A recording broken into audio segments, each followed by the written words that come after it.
working to connect a region of over 600 cultural bridges between our lands.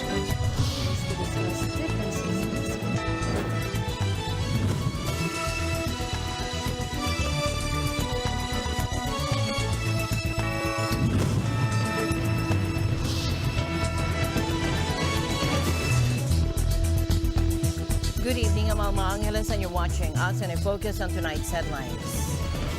Rescuers shifting to recovery in the Philippine landslide. The agonizing search for survivors in the Philippine landslide has come to an end, with officials confirming 68 fatalities. The focus now shifts to recovering victims and assisting displaced families. Philippines set sail for maritime powerhouse status. President Marcos Jr. unveiled a bold 10-year plan to propel the Philippines into the ranks of global maritime leaders. This ambitious agenda aims to harness the nation's vast maritime resources and infrastructure. U.S. seeks Gaza deal despite hostage release. The U.S. remains committed to securing the release of all Gaza hostages following a deadly Israeli airstrike. While the strike did free 2 captives, concerns linger about a wider escalation of the conflict. Hubble unveils dazzling chaotic galaxy. Forget textbook spirals. Hubble Space Telescope has captured a mesmerizing image of ESO 2455, a star-filled galaxy devoid of traditional structure.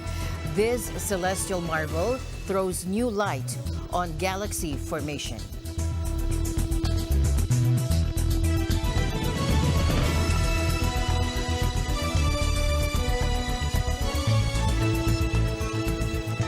The devastating landslide that struck a gold mining village in the southern Philippines has officially transitioned from a search and rescue operation to a recovery effort. Officials confirming on Monday that all hope of finding more survivors has been lost, with the confirmed death toll rising to 68. For nearly a week, hundreds of rescuers battled tirelessly through mud and debris, utilizing everything from bare hands and shovels to heavy machinery in their desperate bid to find survivors buried in the wake of the February 6th disaster. More than a dozen bodies were recovered on Monday, bringing the total confirmed fatalities to 68, with 51 individuals, including mine workers and villagers, still missing. Authorities acknowledged the grim reality that their chances of survival are minimal. A search area roughly 50 meters deep remains unexplored, but Makapili acknowledged the fading hope despite the tragic conclusion. A beacon of hope emerged last Friday. A 3-year-old girl was miraculously pulled alive from the rubble. The landslide, triggered by heavy rainfall, engulfed 3 buses, a jeepney carrying mine workers, and 55 houses, leaving 32 people injured. Authorities remain committed to finding and recovering all remaining missing individuals. The Philippines, due to its mountainous terrain, frequent storms, and widespread deforestation caused by mining and illegal logging, remains deeply vulnerable to landslides. The Bureau of Fisheries and Aquatic Resources, or BFAR, announced a 2.5 billion peso investment in new floating assets to support Filipino fisheries in the West Philippine Sea. This initiative aims to strengthen government presence in the disputed region and enhance the livelihood of those who depend on its waters. BFAR spokesperson Nazario Briguera emphasized the importance of increased presence. Tayo din po ay magpo-procure, bibili ng mga bagong floating assets, no? Yung tinatawag natin na MCS patrol vessels, monitoring, control and surveillance patrol vessels. And then tayo din po ay magpo-procure ng food boat, no? At ito pong lahat ng ito ay mangangailangan or nagkaroon ng pondo mula sa pamahalaan. Nasa 2.5 billion pesos po ito ang inilaan natin sa pagbili natin ng mga bagong floating assets para po ito din sa ating mga mangisda na meron pong platform ang pamahalaan para mas maipaabot pa sa kanila yung tulong ng pamahalaan at makita nila yung presensya ng pamahalaan doon po sa West Philippine Sea. So kailangan po natin magdagdag ng mga floating assets. The new resources include monitoring, control and surveillance, patrol vessels and food boats, which will facilitate aid delivery and ensure the safety of fishers. Moreover, BFAR's livelihood activities to enhance fisheries yield And economic gains from the WPS program is expanding its reach. WPS. Ano po itong layag WPS, no? Ang layag po, ang ibig sabihin po nito is livelihood activities to enhance fisheries yields and economic gains from the West Philippine Sea. Isa po itong proyekto ng pamahalaan sa pamagitan ng DBFAR na magbigay ng mga livelihood intervention. Mas palawakin pa natin ang opportunities for livelihood ng lahat ng mga mangingisda doon sa West Philippine Sea. At kabilang po nito yung mga mangingisda ng mga lalawigan na nakaharap sa West Philippine Sea. Figuera highlighted the program's success. The recent aid operation conducted by BFAR on February 5th to Rosal Reef delivered 13 tons of diesel, food and medicine to Filipino fishers, showcasing the program's effectiveness. Noong February 5, no, nagkaroon ng matagumpay na resupply mission doon sa Rosal Reef, no. Dati kasi habang nagmi-mission diyan ang ating barko, nakakakita tayo ng mga nasa 30 barko ng mga banyagang barko, no, na umaaligid. Pero noong February 5, matagumpay, wala tayong namataan ng mga banyagang barko ng China. At yun nga, nakapagbigay tayo ng fuel doon sa mga mangingisda, mga nasa 13 tons yan na diesel sa ating mga mangingisda, at nabigay rin tayo ng mga ready-to-eat snacks, pati yung mga medicines, para doon sa mga mangingisda na umangkla habang ipinamimigay itong ating mga suporta sa kanila. At ayon sa report na nakuha natin, ang kanilang huli ay umabot sa 12 tons nung mga panahong iyon. So ito'y magandang balita dahil nagawa natin yung ating layunin talaga na mabigyan natin ng regular na suporta ang ating mga mangingisda dyan sa West Philippine Sea. President Marcos Jr. has set sail on a new course for the Philippines' maritime industry, approving a 10-year development plan aimed at transforming the nation into a maritime powerhouse. Signed on February 8, the Maritime Industry Development Plan 2028, or MIDP, serves as a comprehensive roadmap for fostering a strong and reliable Philippine merchant fleet equipped to meet the country's growing needs. Now, the key goals of the MIDP include modernization and expansion of domestic shipping, enhancing connectivity within the archipelago, promotion and expansion of the overseas shipping industry, boosting global competitiveness, modernization, expansion, and promotion of shipbuilding and ship repair, creating jobs and strengthening domestic capabilities, developing a highly skilled and competitive maritime workforce, investing in the future of the industry, enhancing maritime transport safety and security, ensuring safe passage for passengers and cargo, promoting an environmentally sustainable maritime industry, protecting the delicate marine environment.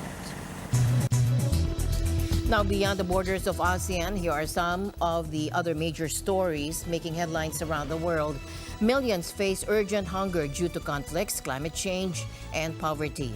FAO's Beth Bechdol calls for collective action ahead of her UN Security Council address. Shocking statistic, 258 million people are actually hungry in 58 countries, driven by wars, economic hardships, climate issues, and inequality. نيجي هان عشان نجيب طحين عشان قوت اولادنا. احنا غاد عنا متحصرين في الشمال، لا في قوت لاولادنا ولا في طحين ولا في حاجه، صاروا يطحنوا القمح. الله يعزك تاع الحمار عشان ناكله، الاولاد الصغار مش راضيين ياكلوه. ماتوا من الجوع، ناكل، ايش ناكل يا عمي؟ ناكل حشيش ناكل، فيش ما ضللناش حدا يا عمي. ايش بتطالب؟ يا عمي بنطالب تجيبوا لنا المعونه يا عمي والمساعدات، انهونا يا الله يا عمي انهونا. وين نروح؟ وين نيجي؟ اولادنا مريض في السقعه اولادنا.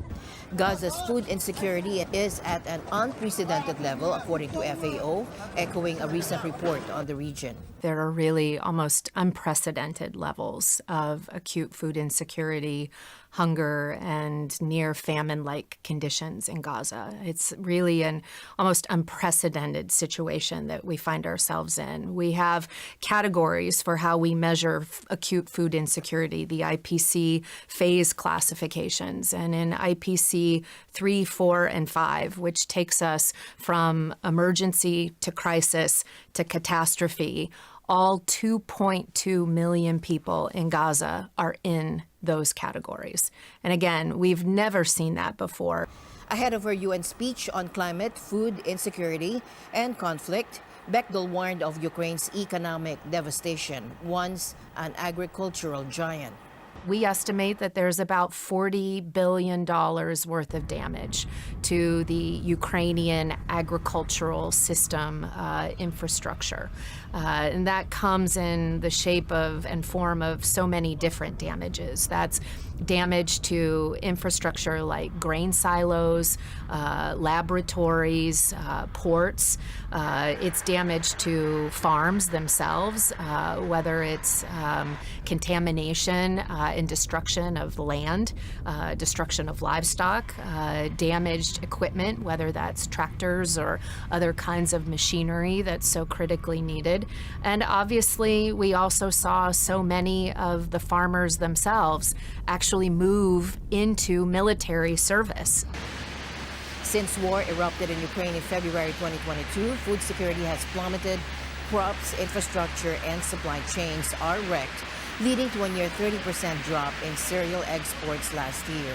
Helping farmers bounce back, FAO provides temporary grain storage. While Gaza and Ukraine crisis dominate headlines, Sudan's escalating food crisis, fueled by conflict, is alarmingly underreported. 6.3 million Sudanese, including 5.1 million internally displaced and 1.2 million refugees, flee widespread violence. We are seeing nearly there, too, half of the population in acute food insecurity settings, nearly 18 million people who are struggling. There has been a tremendous loss of life, many people killed, millions of people killed in the Sudan conflict. This year, the Food and Agriculture Organization needs $1.8 billion to help 43 million people grow their own food through its humanitarian response plans. And most people facing severe hunger depend on farming to survive. But only 4% of humanitarian food aid goes to emergency agriculture support. Climate change is a long-term threat, and fighting it requires a new funding approach, according to the FAO Deputy Director General. Conflicts go on for years. Climate crises, climate issues become protracted. 8-year, 10-year droughts, floods that continue to come. So we have to carefully, all of us, find new ways to think about the right balance, the right approach to including support for farmers, support for pastoralists, support for fishermen and women into these responses, because agriculture is what really can be, I think, a part of the longer-term solution to not only working on hunger-related issues, but as we know, ultimately gets to the place where you're really trying to build resilience back into the economies, into the lives, into the circumstances that are a result of all of these very difficult situations. In other news, a shooting erupted on a busy Monday afternoon in the New York City subway system, leaving one person dead and 5 others injured. The incident occurred shortly after 4:30 p.m. at the Mount Eden Avenue station in the Bronx, just as the evening rush hour was beginning. Police Chief Michael Camper confirmed the shooting stemmed from a dispute between two groups that began on the train. We do not believe that this was an individual indiscriminately firing into a train or in a train station. This incident today occurred or was as a result of two groups that started fighting while on a train. 6 individuals were transported to hospitals, with one tragically succumbing to their injuries. A major emergency response was deployed to the scene, including New York City Police, Fire Department personnel, and federal agents from the Bureau of Alcohol, Tobacco, Firearms, and Explosives. This tragedy reignites the ongoing debate surrounding gun violence in the U.S. New York City boasts a lower homicide rate than many major U.S. cities, largely due to its strict gun control laws. However, the prevalence of firearms nationwide, with more guns than people, continues to fuel concerns and calls for stricter regulations. Despite public support for stricter gun laws, the powerful gun lobby and strong cultural attachment to gun rights have often thwarted legislative action. The U.S. said it still sought a deal to free Gaza hostages after a deadly Israeli strike in crowded Rafah freed 2 captives as it renewed warnings over a wider Israeli operation. Sources familiar with developments said the CIA Director William Burns is expected in Cairo for a new round of talks today on a Qatari-mediated deal after Israel rejected the initial response last week from Hamas. But we do believe that a deal is possible, and we're going to continue to pursue it from this building as well as from others, because we think the benefits of a pause and a deal for hostages are tremendous, not just obviously for the hostages who would be released, but also for the humanitarian effort in Gaza and for our ability to begin to pursue a real and lasting, sustainable resolution of this conflict. Israeli Prime Minister Benjamin Netanyahu, after talks last week with Secretary of State Antony Blinken, rejected the Hamas counterproposal and vowed to deal a fatal blow to the militants who carried out the massive October 7 attack inside Israel. The proposal first thrashed out in talks in Paris that brought together Burns with top Israeli, Qatari, and Egyptian officials would temporarily pause fighting in return for Hamas freeing hostages. Israel welcomed back 2 hostages after overnight bombing in Rafah that killed around 100 people, including hostages. Israeli government spokesman Eilan Levy described the oversight operation by the Israeli army that led to the rescue of Fernando Simon Marman, 60, and Louis Har, 70, both held hostage by Hamas since October 7. At 1:49 a.m., special forces breached a civilian building in Rafah and found the 2 hostages who were being held by armed terrorists in an apartment on the 2nd floor. 1 minute after the building was breached, the Air Force and Southern Command activated aerial fire to enable the forces' disengagement and strike Hamas terrorists in the area. Yamam officers from the Israel Police Special Forces shielded the 2 hostages with their bodies until they could be extracted under fire, accompanied by IDF forces. Following, that's 2 more hostages home and 134 still to go. Israel remains committed to the pledge that there will be no one left behind. We will continue applying military pressure to release the hostages by force where possible and to create the conditions for their release otherwise. This war can come to a swift conclusion with no more suffering if Hamas surrenders immediately, lays down its arms, releases the hostages, and hands over its war criminals for a tribunal. And all actors interested in protecting civilian lives and improving humanitarian conditions in the Gaza Strip must demand that Hamas surrender now. יהיו עוד מבצעים. ולדעתי לא ירחק היום. יהיו עוד מבצעים. Now the 2 embraced relatives at Sheba Hospital after being airlifted from Gaza's southern city of Rafah. Speaking from the hospital near Tel Aviv, where the 2 rescued men were undergoing medical tests, Har's son-in-law described it. 5 a.m. we managed to see both of them, Fernando and Luis. I can say that from what we saw, and they are still under medical supervision, they are still in bed. They seem okay, if I can describe it as okay. Doing a lot of medical treatments, a lot of checkups. Surrounded by doctors and nurses. And most importantly, they are surrounded by the family now. And the family that they haven't seen for the 128 days since the 7th of October massacre. Dozens of press cameras filled the main hall of Sheba Hospital, where patients were wheeled through by medics. Marman's niece, Geffen Siegel-Illen, said she was still shaking from the news of her uncle's rescue. Despite appearing a bit thin, the rescued hostages, including Fernando Marman, are talking and seem resilient, according to her. To say that they are okay. Now they are walking. They are a bit thinner than they went and been in the hostages, and they are a little bit white. They are not as we are in the color of the face. But they are talking, they are okay, and they are a bit happy, and they are happy for being rescued. And Imagine hundreds of colorful kites dancing against a bright sky, carrying a message of unity and peace. Now that's the scene unfolding right now at the shores of Salman City Beach in Bahrain, where the first ever Peace Kite Festival takes flight. Here's our Bahrain Bureau Chief, Clem Orhaliza.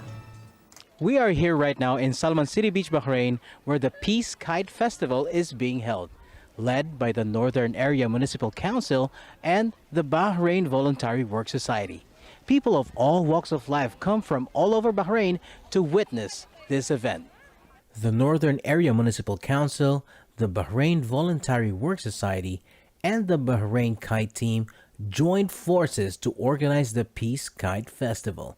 With fair weather and pleasant winds, the people of Bahrain have gathered at Salman City Corniche to participate in the first ever Bahrain Peace Kite Festival. The organizers said that the festival aimed to promote the culture and heritage of kite flying or competitive kite flying, as well as to encourage social interaction, community participation, and to promote starting the year with peace. Actually, that event is about the kite festival, which is the first one in Bahrain. No one do any festival for the kites in Bahrain. We bring that culture from India.